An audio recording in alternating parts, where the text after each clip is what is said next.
Welcome back to Bet on It. We're back for another week. We're here to educate the masses and put cash in your.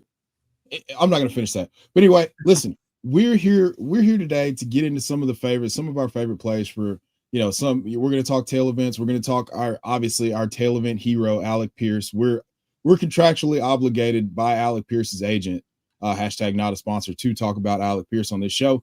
But before we do that, I've got my guys. I've got Jeremiah Retzlaff. I've got Joseph Bryan, two of the best and brightest minds in the game. Gentlemen, how are we doing today? Jeremiah? I was looking for Jeremiah. Yeah, I thought he normally goes first. Yeah. I'm Mr. Sponge, man. I'm taking it all in. When I say I'm taking it all in, I'm taking the introductions in. A great pre-show discussion. I'm really hyped. I'm excited for what everybody's going to listen to. We're just warmed up, and it's beautiful. So I'm excited for it. Ready to rock. Yeah, I'm excited. I went to UJ Homecoming this past weekend and got to kind of just like refresh and rebuild and kind of get excited for this week. And I made some new models, put it on the Substack, and I'm excited to see those new models and see how they kind of pan out with this upcoming week. Yeah. So if you haven't, as we always say, this show is brought to you by the FF Dynasty and sponsored by ProfitX. So we'll talk about what we're going to do with ProfitX later, but sign up for ProfitX using promo code FFD and get up to $200 back on your first 30 days. The more you play, the more they pay. Sign up for ProfitX, promo code FFD. We'll talk about plays in a second. But guys, we were cooking pre-show. All right. I had a story in my head, about the amount of single coverage that the Cowboys allow and just the general sieve that they are. The game just didn't go the way I wanted to. I mean, Javonte Williams dominated on the ground. Just to recap, I had Breece Hall for 125 total yards, Garrett Wilson and George Pickens, okay, for 100 yards each. I feel like that was that, but Javonte Williams just absolutely dominated on the ground. Breece Hall fumbled. It didn't go my way. But that's a different story for a different day. Listen, I really want to get into some of you guys' favorite plays this week. So which game do you want to start with first? Do you want to start with Broncos and Jets? Joseph? Yeah, I think Broncos and Jets is a fantastic starting point because even though it's a London game, I do think I worry that might make things a little weird for this game. Like London games are just weird. It's just something everyone's got to know. London games can be kind of weird, right? Like if both, if the flight is weird, if people act weird as they get over the jet lag might make people worse, all that good stuff, right? It can be kind of weird, but there's a really good, in my opinion, advantage here for specifically Broncos rushing and Broncos under pass attempts, right? So I made a new model that looks at like pass attempts going into this upcoming week based off of is the team that they're about to play a run funnel, pass funnel, and using that kind of in conjunction with so you can be a run funnel and a pass funnel from like a skill perspective, right? Some defenses are just not great at defending the run, but you can also be a run and pass funnel from like an attempts perspective, right? Like maybe it's a team that generates a lot of quick pressure, so the opposing offense doesn't really want to pass the ball a lot because they generate a lot of quick pressure. Right? Like even if they're not great, like the Commanders are a team that is not great at covering, but they generate a lot of quick pressure. And in those situations, it might cause the opposing offense to not pass the ball as much as they really should. Like the Chargers didn't pass it as much as I expected them to because their offensive line isn't prepared to handle that level of quick pressure. Right. So things like that really matter when we think about how do we project attempts? So I made a model that did that. And what we're seeing, or at least what the model's seeing, is that the Broncos should pass the ball less this week, but they're projected to be really efficient when they do pass the ball. So one of the plays that I'm really interested in is going some light alt rushing yards and attempts for the Broncos, for J.K. Dobbins and the Broncos, while under attempts on Bo Nix. And then the real kicker here and what really turbocharges this bet is Troy Franklin has an awesome matchup in the slot, right? So Sauce Gardner hasn't been amazing this year, but he's their best corner and he's going to be covering Cortland Sutton. Jets have been getting killed in the slot from a separation perspective, and Troy Franklin has a pretty dang good P-Whopper, right? Go back to some good P-Whopper stats. Troy Franklin's in a great spot as far as that's concerned. And I think that if and when the Broncos are passing the ball, there's a really good chance that they're going to be efficient through Troy Franklin. And so I put him up to 80 in the bet. And then I'm going under Bo Nix attempts, light alt on J.K. Dobbins. I forget exactly the number that I said on that. And then potential J.K. Dobbins over attempts as well, depending on how you want to handle it. But yeah, that's the play that I'm really interested in this week, just attacking it that way. And would that be a 3-leg and you're not having a bring back just because you don't want it to get a little hairy as far as the outcome? You want to keep it a little bit of a window of distribution on that? Well, yeah, to me, the inverse. So I should add, there's one more thing I wanted to add to that bet. So the under attempts and over completions, because we expect them to be efficient, right? Like that's a key here, is that we think they're not going to pass it a lot, but when they do, they're going to be hyper efficient. So under Bo Nix attempts, over Bo Nix completions, and then Troy Franklin to have, say, about 80 yards is what I put, with J.K. Dobbins having, what did I end up putting for J.K. Dobbins? You said yards. Yeah, 80 plus yards for J.K. Dobbins rushing. Right, so those together, that's an 80-1. That's 80-1 SGP when you do that. So, and all you're really saying is efficient Bo Nix, right? That gets more than 20 completions, but less than 31 attempts. That those balls are going to Troy Franklin, 80 yards, and then they're going to rush the ball a lot. So, and the Jets' rush defense has not been good. So we're going to say that J.K. Dobbins gets 80 yards. So, now, which I think you could push that a little further, but I'm being a little conservative because we're already getting 80-1. We're already being aggressive with our inverse here. Like we're already being really aggressive with that. So I'm kind of like not going quite as aggressive as maybe I should on that J.K. Dobbins alt rushing line.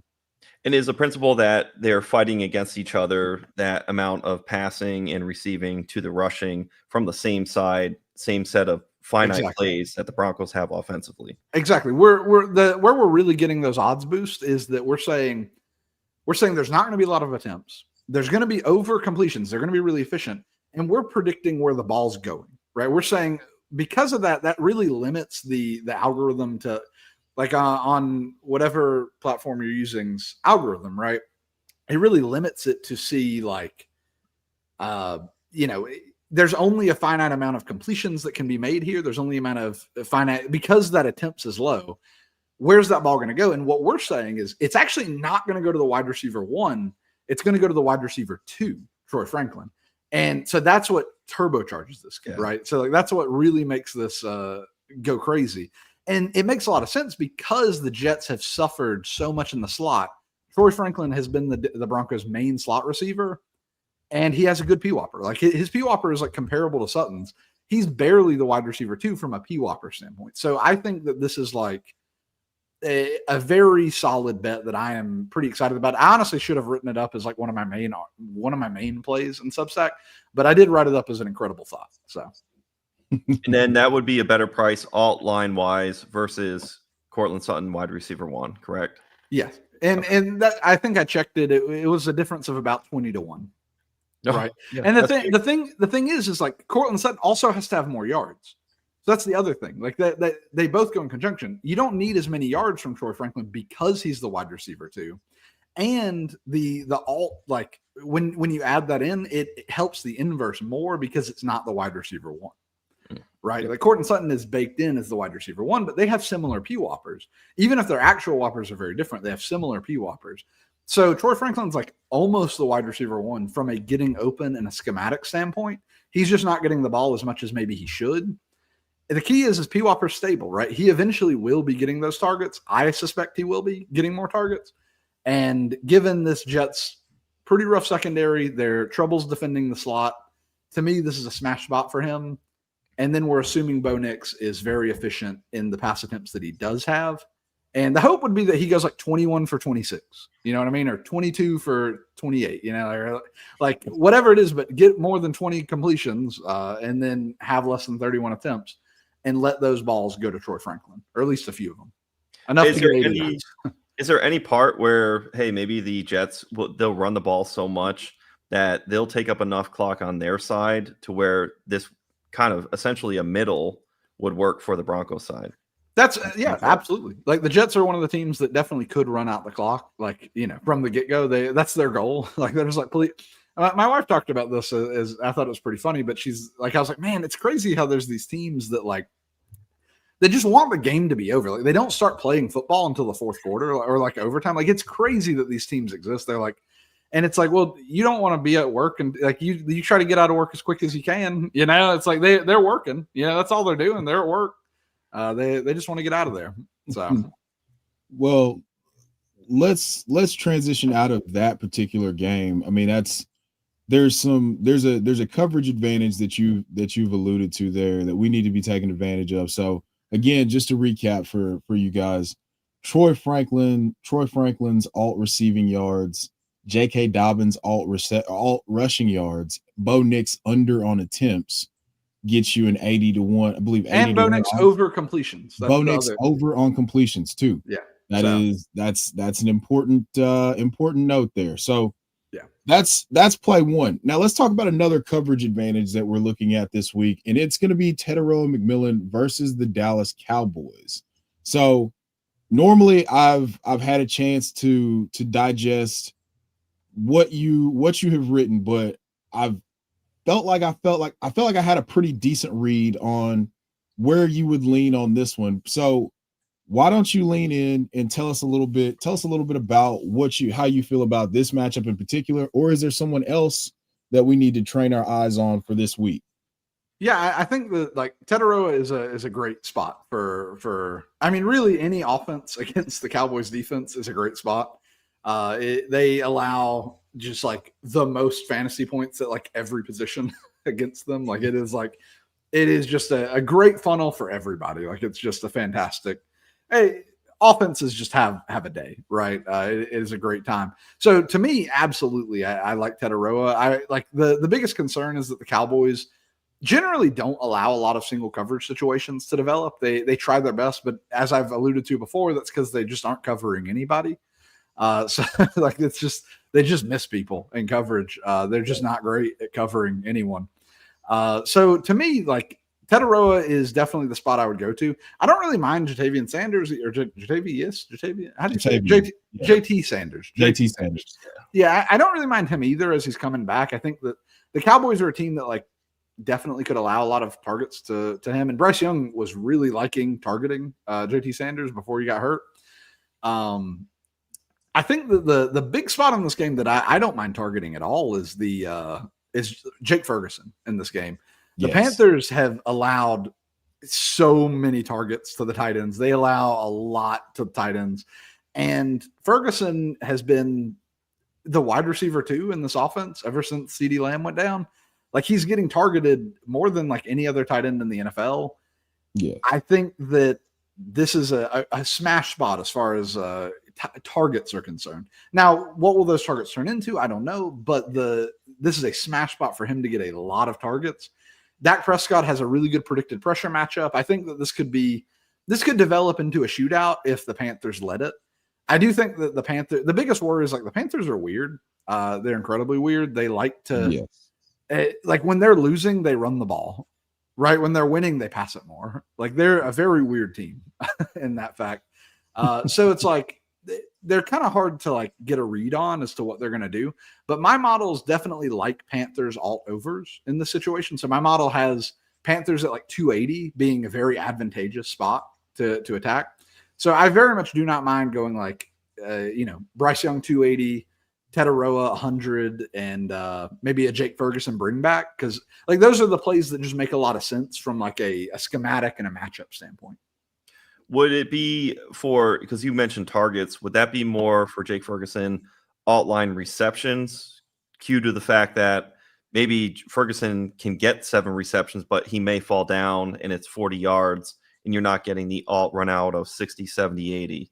Yeah, exactly. So I perceive it that way, right? Like whenever I see like a really big target advantage, I like to check like the yards per reception or the yards, like how often are they giving these yards? And like it's really a feel thing at that point because like yards are going to be, I guess, receptions too, but it's just a volume thing. Like, do you think the volume is going to be there? But I do think that like I would prefer receptions in this case because, especially for tight ends, like those receptions aren't like, it's not like he's getting targeted 30 yards downfield. Like those passes are like the completion, I guess the CPO, the completion percentage over expected, is just higher for tight ends than it is for wide receivers. So right now you can get Jake Ferguson 6 alt receptions minus 140, 7 alt receptions plus 132. So it sounds like the market is there. But to your point, Joseph, do you think this is a game where Jake Ferguson could have double-digit targets? Well, yeah, that's exactly what I'm saying. Yeah, like to me, like this is like if we're thinking about like tail events, like the tail event is like in this game, it is like overs galore, right? Like you have an awful defense. What the Panthers, at least prior to last week, I need to check it right this moment, but prior to last week, had a pretty high adjusted pass rate. They were passing the ball at a pretty decent rate. It didn't seem like it because they were getting blown out, in certain games like by the Patriots and stuff. But they had like a pretty good adjusted pass rate. And this is a team that, in theory, like Judah also says this, throw the damn ball, but it's like the Panthers at the end of last year were like on fire. Like they looked so good. And Bryce Young looked really good. It's just we haven't seen that this year. So it's like we know that right tail exists. We know that this exists. And if this is the perfect defense to capture that, this is the perfect defense for those things to come to fruition. It's just we saw last week when the Panthers can run the ball, they will. Right? That's one of my great philosophies in the NFL world is when a team can run, they will. Right? They would much rather run the ball than pass it almost all of the time. That goes for every team in the NFL. Look at the Super Bowl champs. Wholeheartedly agree. If they can, they will. And I like the worry is that they can, right? If they like this Dallas defense isn't exactly great against the run either. So the thing is like if they can't, Rico Dowdle looked like Adrian Peterson last week. So if they can, they will. So that was going to be that was the thing I put towards the bottom, and I wanted to cover that. But I guess since we're on this game now, I really like Rico Dowdle alts just because he does look like, he's one of the guys that we don't have to get a 70-yarder to the house, but if he just broke a couple 20-yarders, 25-yarders, alt 70 plus, and you're in plus money with Rico Dowdle. Now you add in a George Pickens bring back, or if you wanted to go crazy, you could just do the Panthers money line with some alts and then maybe a bring back on the other side. But we just talked about, you don't necessarily, if you wanted to go Panthers alt and, took the money line or just took an alternative money line like Panthers minus 3.5 or something like that, now we're getting like crazy odds, right? Yeah. And I would say that as far as like money line and all, like spread alts like that, like the thing that there's two things that I care about more than anything when I'm like paying attention to like, should I bet a money line? Should I bet an alt spread? Or like, how should I bet the spread? And the two things that I care about a lot are Timo Risk's statistical review on PFF.com. It's like such an amazing resource. Like I'm not shilling for PFF. I promise. I've read that long before I wrote articles for them, but it is incredibly useful because you can see like adjusted for like how good these teams are and everything. You can see what is their offensive strength and what is their defensive strength, and how do these teams compare to each other. And the Cowboys and the Panthers really aren't too far apart. Like they are enough apart. Like the Cowboys are better enough that it concerns me. Where I'm like, it's not like the Panthers are like close to as good as the Cowboys, right? Like it's not like they're like in the same tier. It's not like they're right beside each other. If they were right beside each other, I'd be saying absolutely, right? Like that is a play that I am super interested in. The other thing that I care about is my models. Like, how does my model view the spread? And my model thinks this is a good spread, right? It thinks that -3 is a good spread. And so when both of those things are in alignment, that tells me that this is a good spread. There's not like an inefficiency to attack in this. And it gets a little bit more complicated in my opinion, to add a money line or to add a spread when that is happening. And the Panthers are such a strange team that like they may win this game with like 100 passing yards, or they may air it out and lose the game, right? They may air it out and win the game. They're such a strange team with how they attack how they have their pass rate over expectation. If you look at some of my pass rate over expectation charts, you'll see like they just don't make a lot of sense. They show up in the weird categories. Like I have weird sections. They show up in the weird sections all the time.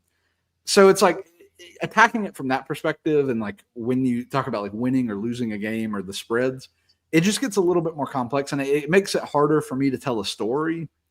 I'm not saying that it can't happen. I want that to be as clear as day. There's not like a mathematical reason for me to think that can happen. Right. And that's the nature of the beast. Like, hey, we're basing it off of what we have to go on. And what we had to go on is the Panthers not playing good football most of the time, and the Cowboys playing at least replacement level football most of the time, and being, essentially superstars on offense and buoying their defense quite a bit. Let's move on to our one of the Jeremiah. Do you want to talk your Devontae Adams, Puka Nacua matchup here? Yep. Let's get. So we were in our show sheet. We're already putting down Puka Nacua, Devontae Adams, alts versus Baltimore Ravens. So Joseph, you could probably tell us a little bit about that. But our Profit X, we want to call for the week. Let's get Devontae Adams over 65.5 receiving yards at plus 100 is what I last saw. Adams has 2 games for 56 yards, 1 88-yarder, and 106 yards receiving in week 2.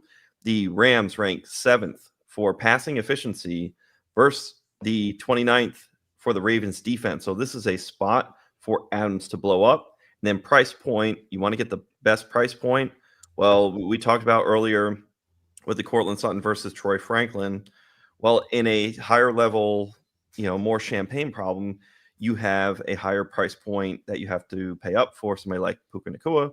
So as far as markets and what you're getting in numbers, you're getting a better number for Devontae Adams in a matchup that we absolutely love. So go out and get yourself some Devontae Adams. And then I would just follow up Joseph, alts, Puka, Devontae. How are you handling it? I love the call, by the way. Like I think that Datums, that's I love some Datums over 66.5. And I think that this is a game that if I was playing, I'm probably going to throw a few DFS lineups on this game specifically, because it doesn't make to me, this game, it's a really hard game to bet, even though it's the easiest game to bet, if that makes sense.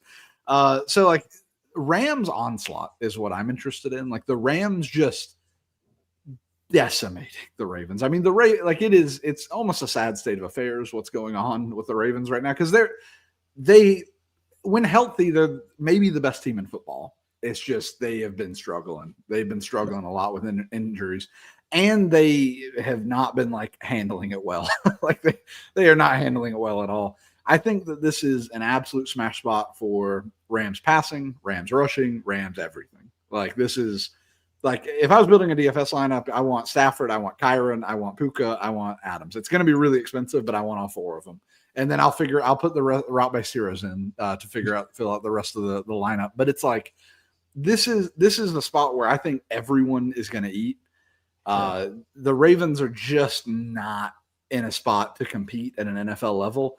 I think that the Ravens are worse than the Bengals at this very moment, right? And the Bengals are 14-point underdogs. I think that last I checked, the Ravens were only 7.5-point underdogs. Yes. At home. To me, they should be the 14-point underdogs this week. I don't think that it should be the Bengals. I think there's the Bengals should be 8-point underdogs, in my opinion, somewhere around there. But what? You don't see any, you said onslaught, so you don't see the principle of DFS or entail events for any kind of run back on the Ravens. I would not bring anyone back in this game. Probably not. I mean, unless it's Zay Flowers, maybe.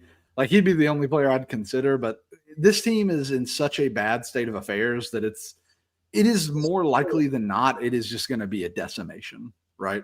It might not be. These are still NFL players. That's always what I say. It still may not be. It's just, to me, it is you're talking a 60-70% chance that it is just a wipe the floor with this team. And the Stafford has been playing at an MVP level. He is playing out of his mind. Adams has a better P-Whopper than Puka. I know that people are not going to like hearing that. People always ask it, where's Puka on this chart? Where's Puka? Adams runs really valuable routes. He runs down the field and he's their explosive weapon on most plays. So he's getting a really high air yard share, right? Adams is. Puka is running a lot shorter routes. He gets a ton of targets, and he has an awesome target share and everything. He's just not getting a ton of air yards when he does it. He breaks a lot of tackles and he makes the most out of his like 35 targets he gets a game. But it is Adams is like he could get 66.5 by the end of the first quarter. I don't know. I'm interested in like first quarter alts at that point, like with like Adams, right? I think this is going to be an absolute blowout. It may not be, right? But it's just there's a lot of signal to say this is going to be an absolute just boat race. Well, as far as it's like self-defense, as far as looking over at the Ravens side, get away, run away, right away. Yeah. Yeah. And avoid, deny. Also, you're not going to be able to defend, so just run. Yeah. Go far. Run home. Like that kid in that, what was that movie? The baseball movie. Run home, and he ran home. Sandlot. In the outfield. Yeah. I think that the biggest worry with a bet like that, like the biggest worry is that kind of like we talked about with the Panthers, if a team can run, they will. And I think that the Rams are going to be able to run all day on the Ravens team as well. So it's like, you know, if they get really successful through the run, maybe they pass it less. But I really think this is going to be an absolute blowout. You know, maybe Adams doesn't play in the fourth quarter, and hopefully he has 100 by then. So let me just go to the like the Haley's Comet trail of a tail event here. What are we doing? Are we going Blake Corum alt rushing yards this week? Don't mind it. I really don't mind it. I think that the key is that like you're and I would add if I was doing Blake Corum alt rushing yards, I would be like minus 17.5 from the Rams, right? Like it's a blowout. Yes. And the backup running back comes in and gets his alt rushing yards. You see, we're thinking to say we're all look, 5 weeks in. 5 weeks in, I got a little. You're good. All right. So, all right, real quick, Jeremiah, because I feel like we gave that game its due diligence because I really do. I'm glad that we all had the same thought. Like, hey, Baltimore's probably going to get run roughshod over, so let's get aggressive on the front end with the alts, like first half alts, and then we can run something with Blake Corum or potentially Kyron Williams. Like, I just don't think that game stays very competitive for very long. We're all on the same page there. I will say real quick before we move on, Chev, I will add, it worries me when everyone thinks that. And then it's like, man, maybe Cooper rushed 300 yards. I don't know. Right. See, it's the old adage, right? Like if 70% of the money goes one way in Vegas, you got to go the other way. Yeah. Yeah. So Jeremiah, did you want to hit on Trey McBride real quick versus the Colts? Oh yes. A question, is he a stay away? And this is why I ask, and I want to point out, and maybe you can just illustrate something that I either see or don't see. Trey McBride at the Colts, we love him. Alt receptions is kind of where I was eyeing, but then I see the price point. McBride has 5 or more receptions in every single game. He's had no less than 7 targets every game, with a high of 11 targets in week 4. That was Thursday Night Football versus Seahawks. McBride, he's been held to less than 50 yards in 2 of the 5 games. So we haven't had a blow up from Trey McBride. I feel like this could be a blow up for him. But then when you look at the numbers, all 5 receptions minus 440, not touching that. 6 minus 215, 7 we're still minus 114, 8 is when we get to plus 154. So you have to wait until 8 receptions to get plus odds. Is there anywhere where you would attack Trey McBride in a tail event play, or do you think his price point is just too high that you would stay away? I kind of go with the latter. This is a great matchup for Trey McBride, right? This is a fantastic matchup. I don't know what Kyler Murray's health is at this moment. Like I haven't seen. I saw that he like was or wasn't practicing. You know, he's been kind of injured. Like he'll probably play. Like I expect him to play, but it's like this is an awesome matchup. Like the Colts give a lot of receptions to the slot and to tight ends and all that good stuff. But that's a really tough price to swallow. I mean, it is like the tail event you need to like really make money on that is insane. Like you need like a 15 target game to really like hit that tail, like to hit the true tail. You got to think when those prices are up, like everything's a distribution, right? You have everything's a distribution. When the prices are up, you're moving the distribution, right? The whole distribution's moving, and now you need to do like the player that we're betting on has to do so much better. It just becomes tough, and that's I typically like to bet on like the Alec Pierces of the world that have super low prop lines. Yep. That have they because of talking about the distribution. Now it's moving the other way. When the prop's lower, it moves the other way. Now the right tail is bigger, right? We have more to bet on the right tail. Whereas like Trey McBride, you're not getting plus money till 8 receptions. Yeah. That hurts. That's like I just don't think that's something that that would make sense to me. Like it's just not something that as much as I think he's a good play, it just isn't like mathematically a good play given that. It's just not going to add anything to a ticket that's going to boost the odds in our favor, or like it'll take a parlay from, or a slip from plus 400 to like plus 660. You're like, you might be happy with essentially maybe plug Trey McBride into a DFS lineup. And then for sure in your managed leagues, you're excited because he hasn't really blown up yet. So maybe the price point is built in to where we're not getting advantage in our tail event plays, but in those other areas, we'll still have a big week. So it's funny how like we could get a big blow up game from Trey McBride, but it's not wise or sage to tail him. It just doesn't make a lot of sense. Yeah, I think that's a great way to view it, is that it's just like, I don't know what his like ownership projection is in DFS. I would be shocked if it was low. Like I bet it's like really high. He has an awesome matchup in a game that they're going to be trailing. It's probably a super high ownership percentage. But like to me, that it's kind of the same philosophy, right? Like ownership when you're talking about DFS and Vegas lines when you're talking about looking at lines and how to bet alts and everything are basically the same thing. When we have high ownership, that makes me want to stay away in DFS. When we have high lines, that makes me want to stay away. And because what you have to build to get something appealing, to get something that's like at least 20 to 1 or 30 to 1 or 40 to 1 is so outlandish that it's like, I'm just not interested. When I can go look at like Cam Ward 250 Titans win, and I only need 2 things to happen, and they're really not that crazy, and I'm getting like plus 2,300 odds. Yeah, sign me up. But when I have to do like Trey McBride 15 catches for 150 yards to get the same odds, no, thank you. Like that's just that I'm not interested at that point. Yeah, you've got to fit a camel through a keyhole with utilization, and like usage. And a pure run out to cash something like that for minimal odds, which is the literal antithesis of everything that we talk about on this show on a week in, week out basis. Spot on. It makes it, you can do it, but it's like, betting a team that's like, you see the ESPN thing where it says they've got a 1% chance to win. So you bet the team with the 99% chance, like the minus 100,000 money line. You're just like, cool, man. I just lost like $10 betting on that. Yeah, that's just juice, right? Betting into juice is something I try to stay away from, right? Like it is like, that's what all of the models and everything that I make, and I put it on the Substack and I put it on the Patreon and everything.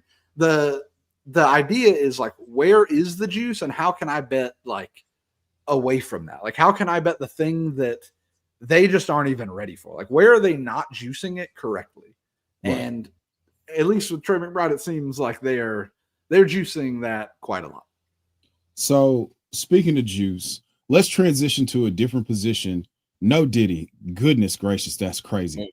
But let's transition to quarterbacks that aren't going to be under duress. They should have the juice. I don't know if I brought that one back correctly, but I'm doing my best to work out of a rough situation here. But let's start with Jaden Daniels in the Monday Night Football game. 49.5 point over under. One of the least predicted pressures according to your model, which again, I can't encourage you enough. Educate yourselves. Head over to the Patreon and the Substack. This is literally the perfect thing for me because it's marrying up what happens with the film and the plays and the math.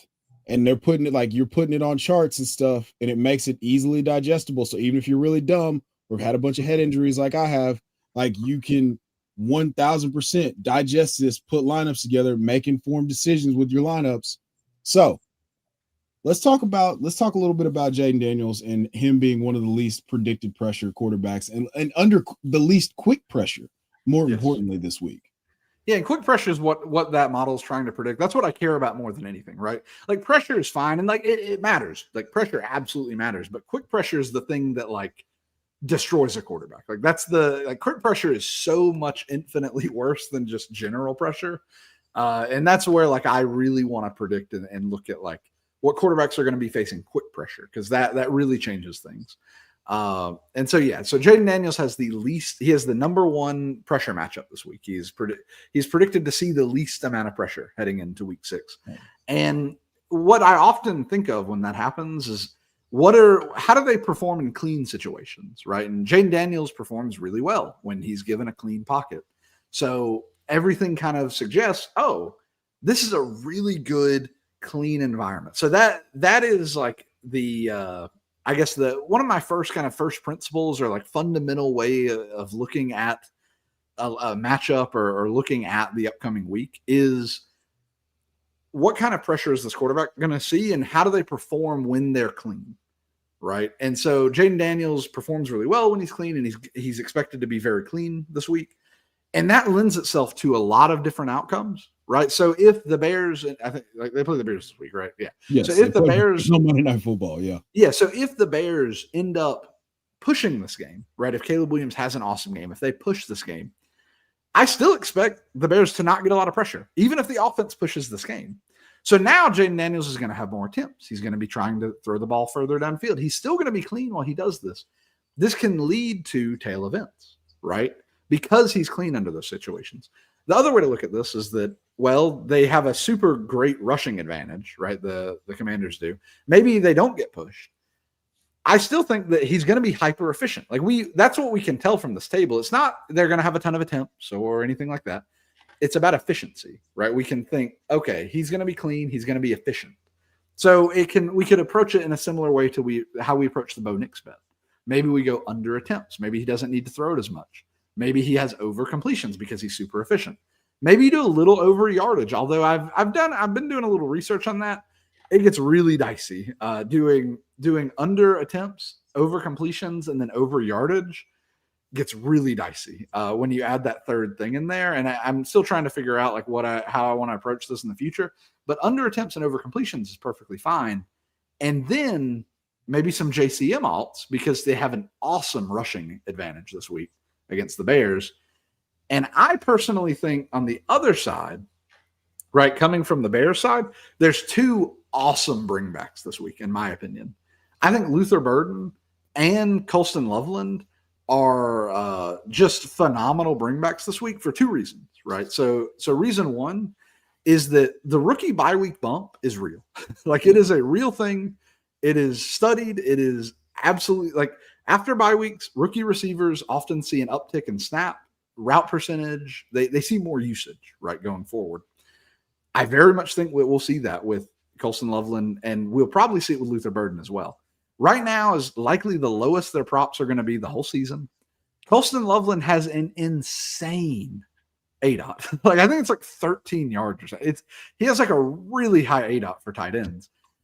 The Commanders suck at covering tight ends. They've been awful at covering tight ends. And now you get like a rookie with like insanely low props that has a super high ADOT. Yeah, I mean, give it to me. You know, like I would love that. And then secondly, Luther Burden, the Commanders can't cover. Like they suck at covering. Luther Burden probably sees more snaps this week. He sees more route share. He's been awesome when he's on the field. Why not beat this terrible coverage for a big touchdown and see what happens? Again, their props are super low. Like this is the lowest they're ever going to be. They are perfect bringbacks, in my opinion, to a Commanders game that at least seems predictable, right? We have a good rushing situation, and we know that Jaden Daniels is going to be really efficient. So pairing that together with some kind of bringback from the Bears side is something that I'm really interested in. Well, it's funny you mentioned that because the line for Luther Burden over under 18.5 yards. And then when you get to alts, Joseph, as you were speaking to for the receiving yards, at 25 yards, it goes into plus territory. We get to 40 yards. It's plus 300, 50 plus 490. See, I would bet like high 60. would you want to go? Yeah, like 60. I'd probably be interested in like 60 yards. That's plus 750. Yeah, I mean, like that's insane. Like if you think about that, right? Like he's coming off of a bye week bump. He's going against the worst coverage in the NFL. Like what happens if he gets like a 60% route share? I don't know, something like that, right? Like it is so like that is such a possible right tail happening. It's hard to put a number on that exact probability. We don't know what his route share is going to be, right? Coming off this bye week. But if there's going to be a time, it's going to be after this bye week. And this is like getting in before that prop goes up, like before he breaks out, this is the time to get in. And to me, both Burden and Loveland, I wouldn't put them in the same ticket probably, but having them on separate tickets make a lot of sense because these are two people on the same team that absolutely might see a big uptick in their route share. And they both make a lot of sense for beating what is an awful Commander secondary. Yeah, that's exactly what we were looking for in that with that breakdown, because when we do have an opportunity to take advantage of something like this in a high over under environment where like Vegas is assuming plays are going to be made, but if we just take our focus off of the guys that are going to be your week in, week out fantasy studs, there's real value to be had with just kind of sifting through the dirt and finding a guy like Luther Burden or Colson Loveland who have the draft capital, who the coaching staff of the organization have the onus to get them involved. And we have them now post bump. All I could think about was how Ben Johnson at some point during training camp was like, Luther Burden's really honed in the details. So I think that extra bye week could, help him supplant Olamide Zaccheaus and get a full route share, or at least like a more reasonable route share. But yeah, and getting 60 yards is not hard for a player of his caliber. Like no. Burden, like from all of my rookie models coming out of college, like Burden was like an elite prospect. Like he was the best receiver in this class, like from my models, right? Just like right above Tedero McMillan, like right above him. So to me, this is like an absolute smash spot. Like the Commander, like you couldn't really ask for a better breakout, maybe outside of like the Dolphins, or the Cowboys. Like the Dolphins, Cowboys, and Commanders are like three of the worst secondaries in all football. Give me those as a potential breakout. Like this is a smash spot. I also think this is a great spot for Roma Dunze. Really, Bears passing could go crazy if they are given enough volume, right? The key is volume. If they have the volume, if the Commanders aren't holding on to the ball too long, which the thing is, Commanders don't. The Commanders have a very high pace of play. I think this could be a smash spot for some fireworks. Love that.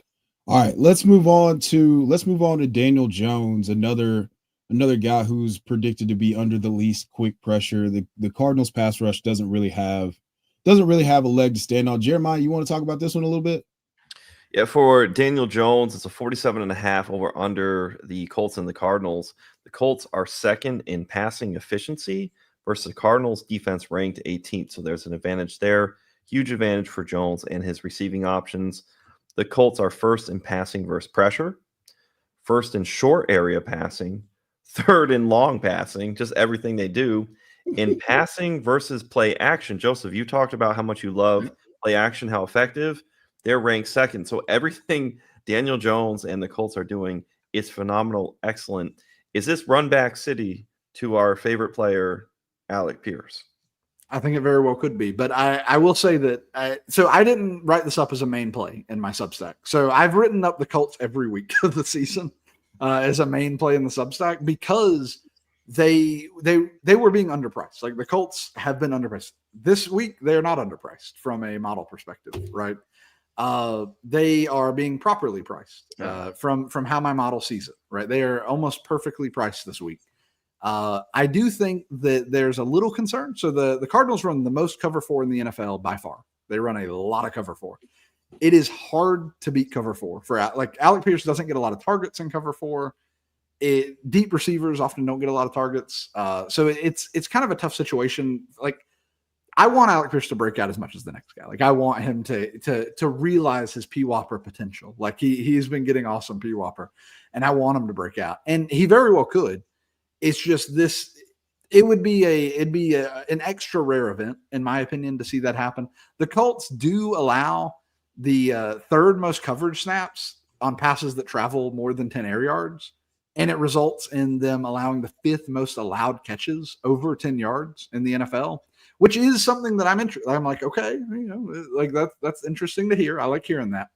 But when you look at there's like Cardinals run a lot of zone coverage. When you look at there's like how Daniel Jones and the Colts have been attacking zone coverage, it's usually through Michael Pittman and it's usually through Tyler Warren. All right. They get a lot. They both have a lot of targets per route run. They have really good threat percentages. And on top of that, the Cardinals allow a lot of receptions to tight ends. They allow the second most receptions to tight ends. So to me, this is a spot where you would really be interested in the way that I would build this out. And I'm still not 100% sure if I would even do Daniel Jones alts, to be honest, because like I said, the price just doesn't make a lot of sense. Yep. I might, I don't know. I'll see when I'm in Tennessee. I drive to a huddle house on Sunday mornings and I make all my bets there. But right now, to me, this is like a Tyler Warren, a Michael Pittman game. You're facing a lot of zone coverage. You're facing a team that runs a lot of cover 4, so they try to keep everything in front of them. They want you to target the tight end. I think the Colts want to target the tight end. And I just think that we're probably going to see a game play out closer to that. The Colts are still a phenomenal efficiency team. I still think they're going to be really good. They also, I don't know. I just think that getting a tail event just is a little harder here. I probably will still have one bet where I do a all-in Colts.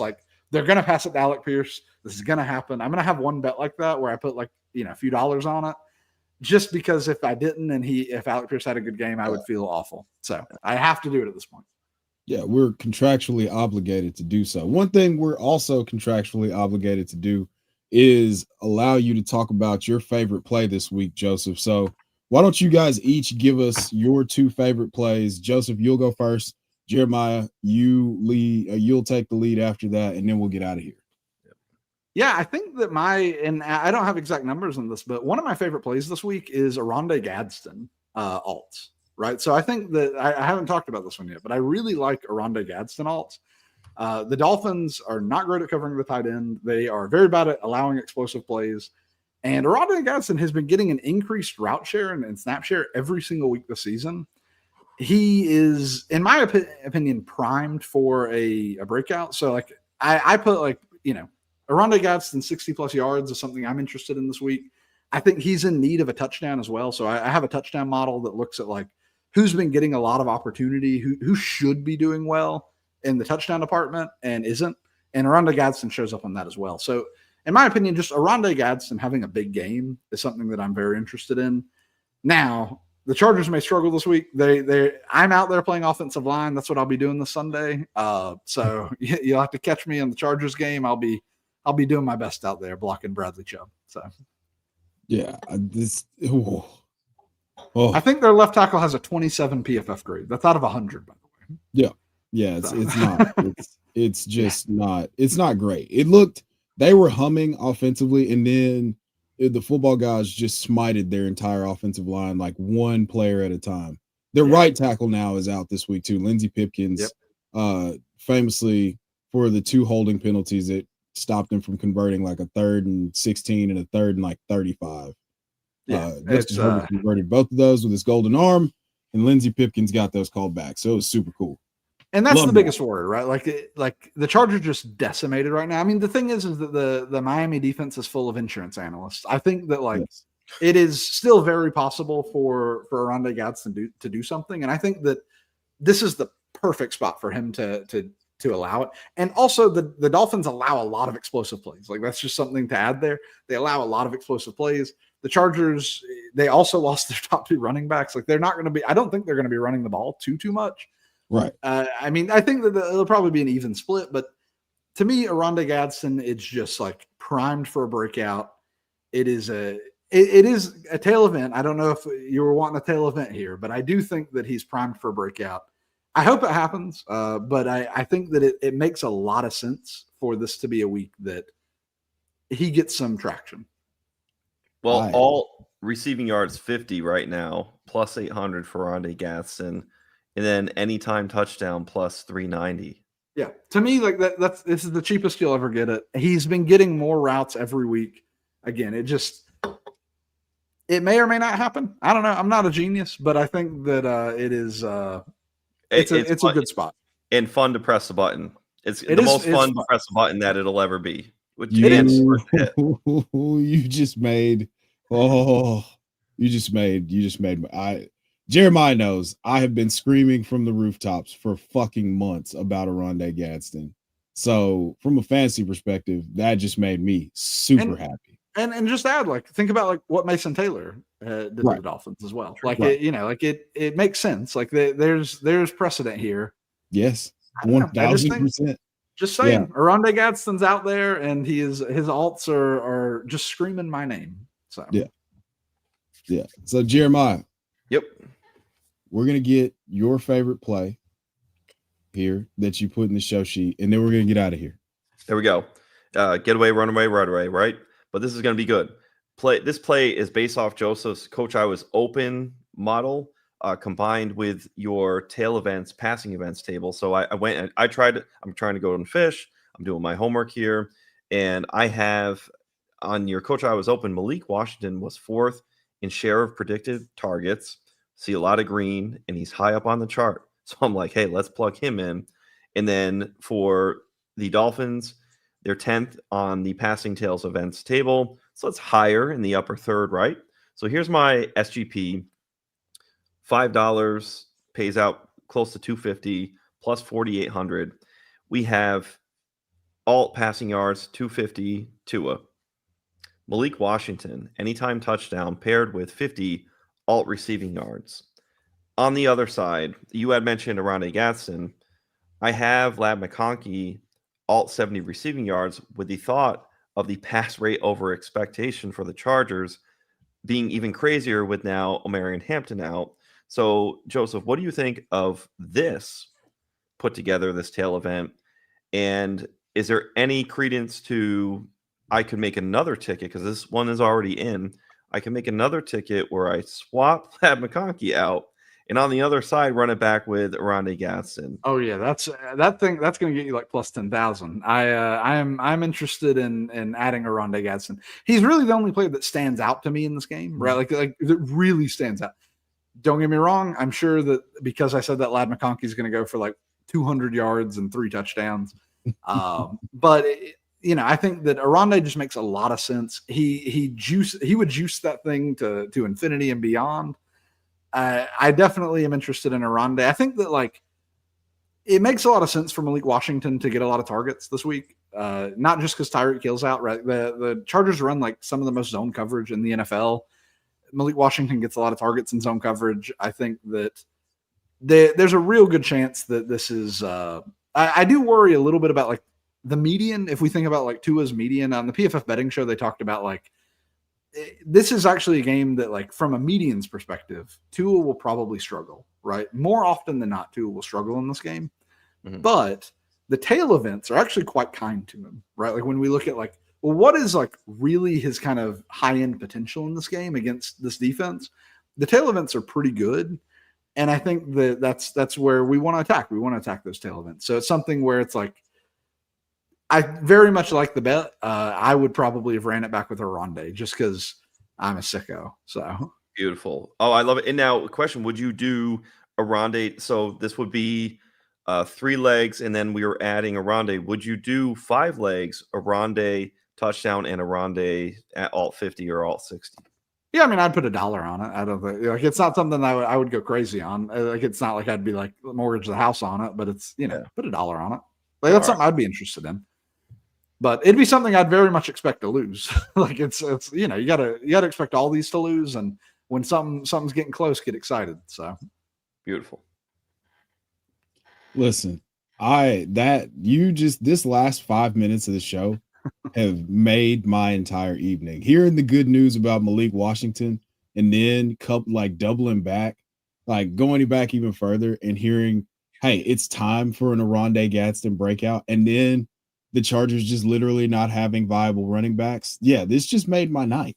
So this has been another episode of Bet On It. Before we get out of here, gentlemen, Joseph, tell everybody where they can find your work. Yeah, you can find me on Twitter and Substack at Koala TY Stats. And I post every week. I just posted my Substack. It's sent out to 1,900 people this morning or I guess this afternoon.